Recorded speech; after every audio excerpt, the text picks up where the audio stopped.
दोस्तों आज हम एक्सप्लेन करने वाले हैं भीमा मूवी को।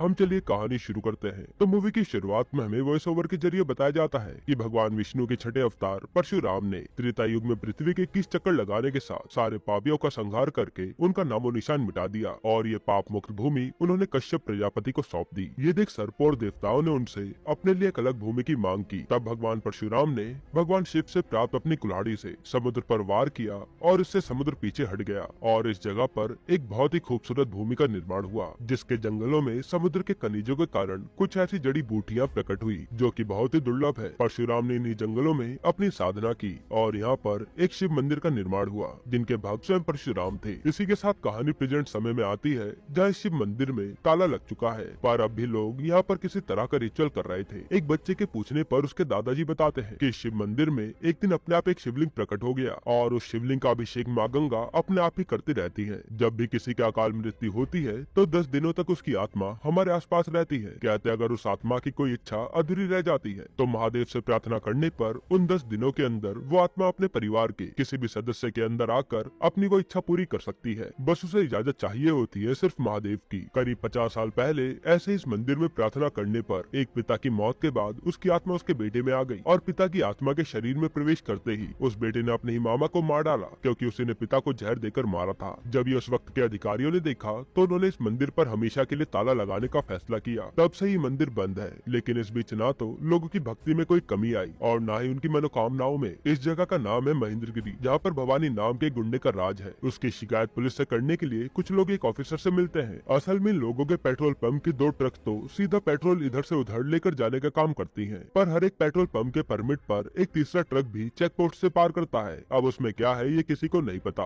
ऑफिसर इन लोगों की पुलिस कंप्लेंट लिखकर भवानी को पकड़ने के लिए जाता है, मगर कुछ ही समय में भवानी उसी की लाश को लेकर इन सभी लोगों के पास आता है और इन्हें भी मार डालता है, क्योंकि भवानी और उसका बेटा रुद्र नहीं चाहते थे कि किसी को भी पता चले कि इस ट्रक में क्या जा रहा है। इसी के साथ कहानी 2 महीने आगे अनंतपुर नाम के एक छोटे से गाँव की तरफ मुड़ जाती है, जहाँ हम सतीश नाम के एक ठग को देखते हैं, जिससे न्यूज के जरिए पता चलता है कि अनंतपुर के बॉर्डर पर एक बस का एक्सीडेंट हो गया और उसमें सवार सभी लोग मारे गए। जो भी लोग मरे हैं उन सभी को 10 लाख रुपए मुआवजे का भी ऐलान किया जाता है। ये बात सुन सतीश अपने साथियों के साथ उस हॉस्पिटल में पहुंच जाता है जहां सभी मर चुके लोगों की लाशें रखी हुई थी। अब वहां पर 2 लाशें ऐसी होती हैं जिन्हें किसी ने भी क्लेम नहीं किया था, जो थी एक लेडी और एक जेंट्स की। तो ये लोग जेंट्स की लाश को चुनते हैं और उसे अपने परिवार का सदस्य बताकर पैसे अपने नाम करवा लेते हैं। फिर ये लाश इन्हें दे दी जाती है और सतीश ही उसका क्रियाक्रम कर देता है। फिर जब चिता जल रही होती है तो सतीश उस मरे हुए आदमी से कहता है कि तुम्हारी वजह से मुझे आज बहुत फायदा हुआ है, इस 10 लाख रुपए के लिए थैंक यू। अगर तुम जिंदा होते तो मैं तुम्हारे लिए कुछ तो जरूर करता। उसकी इतना कहते ही सतीश को उस चिता में कुछ दिखता है और उसकी आंखें चौड़ी हो जाती हैं। अब सतीश ने यहाँ क्या देखा था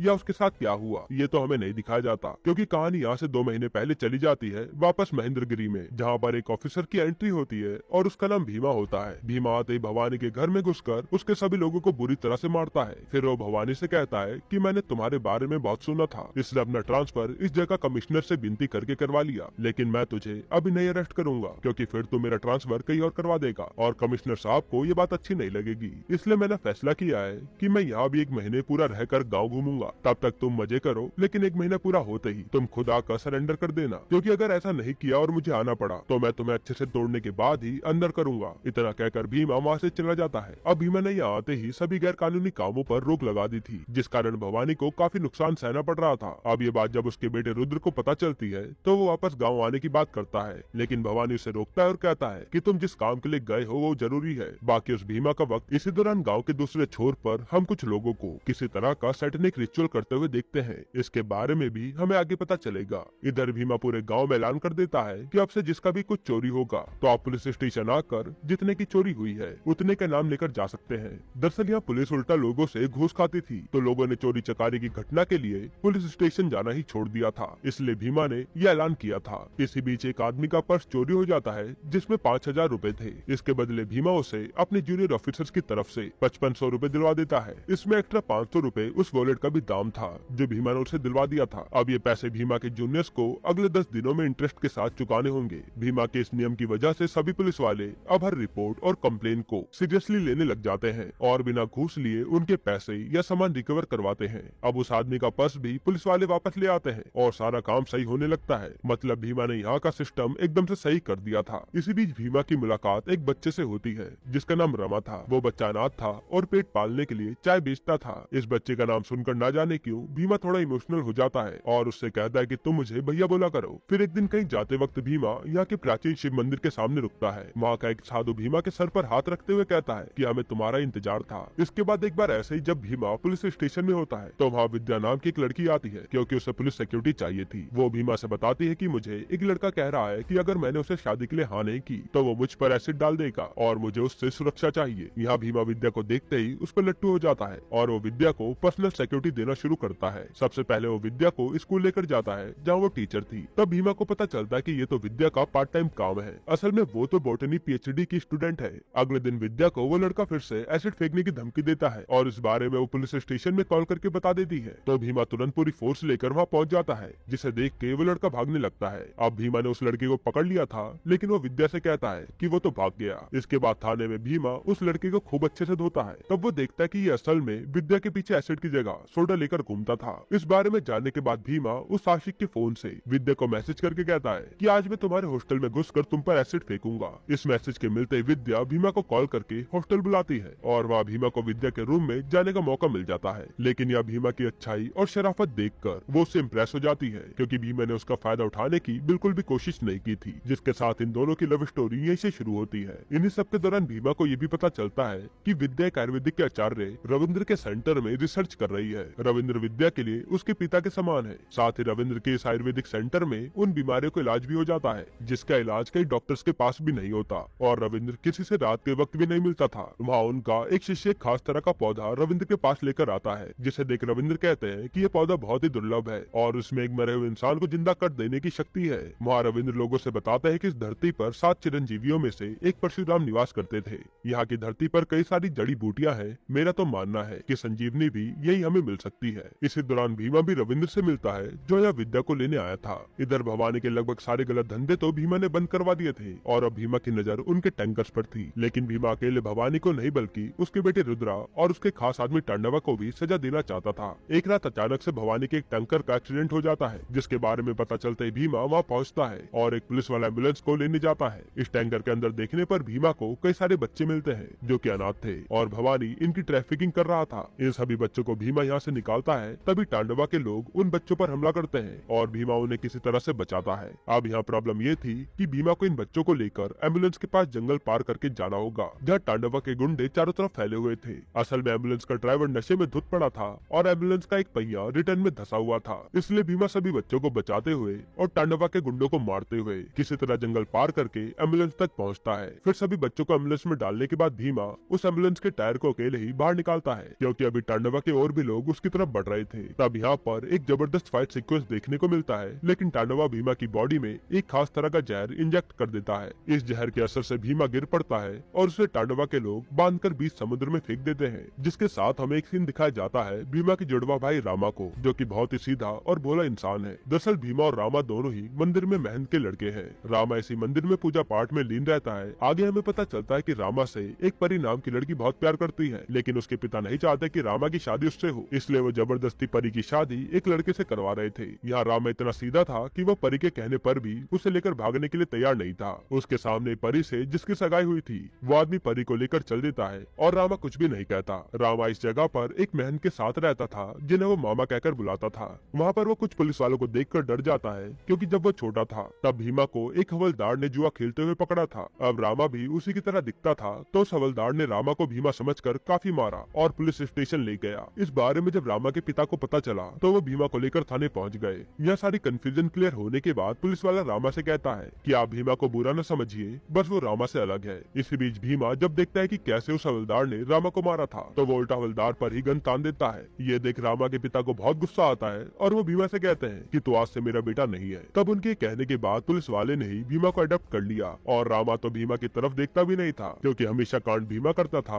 और उसकी सजा रामा को मिल मिलती थी। हालांकि भीमा उसे बहुत मानता था। उसके कान तरसते थे कि रामा उसे भाई कहकर बुलाए, लेकिन रामा ने उसे कभी भाई बोला ही नहीं। आज भी भीमा की यादें रामा के दिमाग में ताजा है। इस तरह समुद्र में गिरने की वजह से भीमा के अंदर का जहर कम हो चुका था और उसे कुछ मछुआरों ने बचा लिया था। साथ ही बच्चे तो रविंद्र के आश्रम में सुरक्षित थे, लेकिन भीमा अब जान चुका था कि उसे भवानी को खत्म करना ही होगा। पर उसके पास भवानी के खिलाफ कोई सबूत नहीं था, इसलिए वो भवानी को जाकर धमकी देता है कि मैंने अब छुट्टियां पूरी कर ली है, अब बारी है कि तो अपने सारे पापों का फल भोगेगा। उधर हमेशा की तरह परी रामा से आकर कहती है कि मुझे भगाकर ले चलो, नहीं तो मेरी शादी पापा दूसरे से कर देंगे। लेकिन रामा तो एकदम सीधा साधा था। ये सब वहाँ पर बैठा सतीश देख रहा था, जो क्या कर परी से कहता है कि मैं तुम्हारा बचपन का दोस्त सतीश हूँ। अब सतीश नाम बहुत ही कॉमन होता है, तो इस नाम का परी का दोस्त सच में था। सतीश परी और रामा दोनों से कहता है कि मैं तुम दोनों की शादी करवा कर रहूंगा। फिर परी का पिता उसे लेकर चला जाता है, लेकिन सतीश रामा की मदद करता है परी को उसकी शादी से ठीक एक रात पहले भगाने में, और वो दोनों को लेकर महेंद्रगिरी आ जाता है। यहाँ रामा जब परी से सतीश के बारे में पूछता है तो वो कहते कि सतीश यहाँ के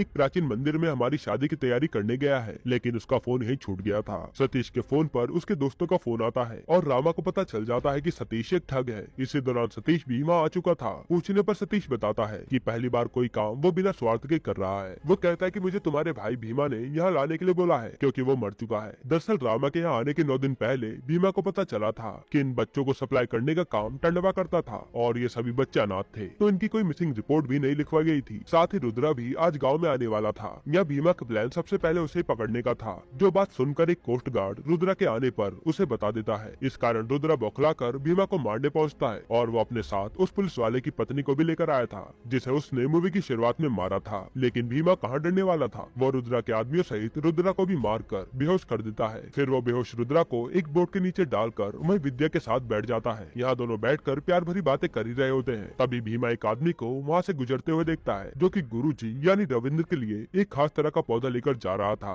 और ये पौधा हमें पहले भी दिखाया गया था। यह विद्या को शक होता है कि रविंद्र तो रात में किसी से भी नहीं मिलते, इसलिए वो भीमा को यहाँ रहने के लिए बोलकर उस आदमी का पीछा करती है। तब वो आदमी शिव मंदिर के अंदर पीछे के गुप्त रास्ते से प्रवेश करता है, जहाँ बच्चों पर टेस्ट किए जा रहे थे, और इन सब के पीछे कोई और नहीं बल्कि रविंद्र था। यहाँ रविंद्र असल में संजीवनी बनाना चाहता था, जिसकी मदद से किसी भी मरे हुए इंसान को दोबारा जिंदा किया जा सकता है। इस चीज का प्रयोग वो अनाथ बच्चों पर कर रहा था, यानी कि इन सब में टांडवा, रुद्रा और भवानी सभी मिले हुए थे। विद्या देखती है कि रविंद्र ने अपने पागलपन की वजह से कई बच्चों की जान ले ली थी, और रविंद्र ये टेस्ट बच्चों पर इसलिए कर रहा था क्योंकि उनकी इम्यूनिटी काफी ज्यादा अच्छी होती है। इस केस में रिजल्ट काफी जल्दी आएंगे। विद्या तुरंत फोन करके इस बारे में भीमा को बताती है और भीमा जल्दी से यहाँ आता है, पर तब तक उन्होंने विद्या को पकड़ लिया था और भीमा के आने की वजह से भवानी भी अपने बेटे रुद्रा को ले आता है। यहाँ भीमा काफी लोगों को मारता है, पर तभी उसे रविंद्र रोकता है, क्योंकि उसके आदमी ने सभी बच्चों को और उसने विद्या को पकड़ रखा था। उसने विद्या के सर पर एक छोटा सा एरो लगाया हुआ था, जिसमें जहर लगा था। अगर भीमा एक भी कदम आगे बढ़ाएगा तो रविंद्र उस एरो को विद्या के सर में घुसा देगा, जिससे विद्या का खून ही जम जाएगा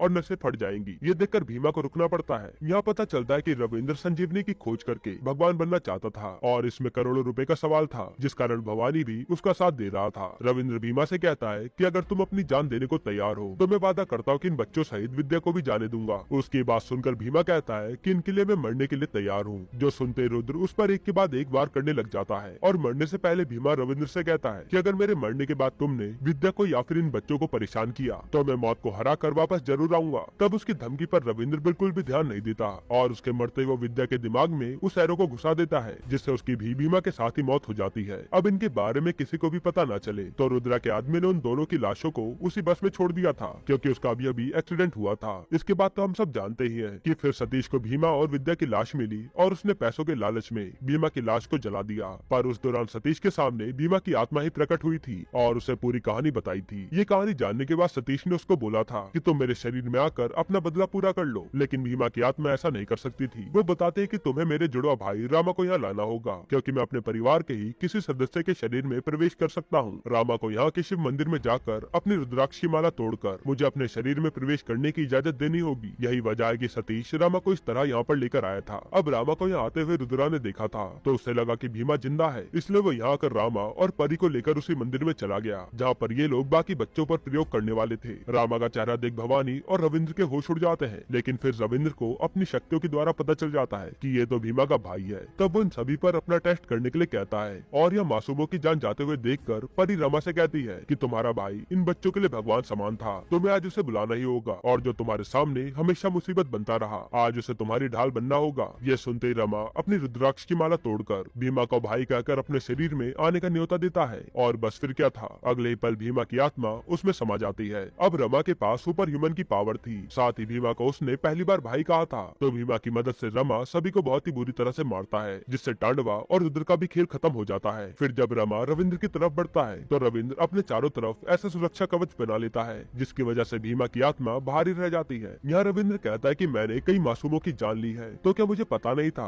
कि कई प्रेत आत्माएं तो मुझसे बदला लेना चाहती हैं, इसलिए मैंने एक रिचुअल करके सिद्धि हासिल की। इस कवच के अंदर भूत प्रेत आत्माएं और पिशाच कुछ भी प्रवेश नहीं कर सकता। जवाब में रमा कहता है कि अगर भगवान खुद आ जाए तो। यहाँ हम देखते हैं कि रमा के अंदर परशुराम भगवान आ जाते हैं और वो एक कुल्हाड़ी लेकर सबसे पहले भवानी का गला काट देते हैं। फिर वो रविंद्र के कवच को तोड़कर उसे मारते हैं, साथ ही वो उसके हाथ को काट देते हैं। अब परशुराम रूप में रमा रविंद्र से कहता है कि तुम संजीवनी बनाओगे, ये तुम्हारे जैसों की बस की बात नहीं है। रही बात भगवान बनने की, तो तुम इंसान भी ठीक से नहीं बन पाए। इतना कहकर वो रविंद्र के सर में उसी तरह जहर वाला तीर घुसा देता है जिस तरह उसने विद्या को मारा था। जिसके बाद रमा पूरे विधि विधान से अपने भाई को आखिरी विदाई देता है और 2 साल बाद जब उसका बेटा होता है तो रमा उसका नाम भीमा रखता है। इसी के साथ ये मूवी यहीं पर खत्म होती है। दोस्तों, आपको ये मूवी कैसी लगी हमें कमेंट में जरूर बताइएगा और अगला एक्सप्लेनेशन आप कौन सी मूवी पर देखना चाहते हैं वो भी कमेंट कीजिएगा। बाकी अगर आपको हाल ही में आई एक जबरदस्त मूवी देखनी है तो आप ये वीडियो देख लीजिए।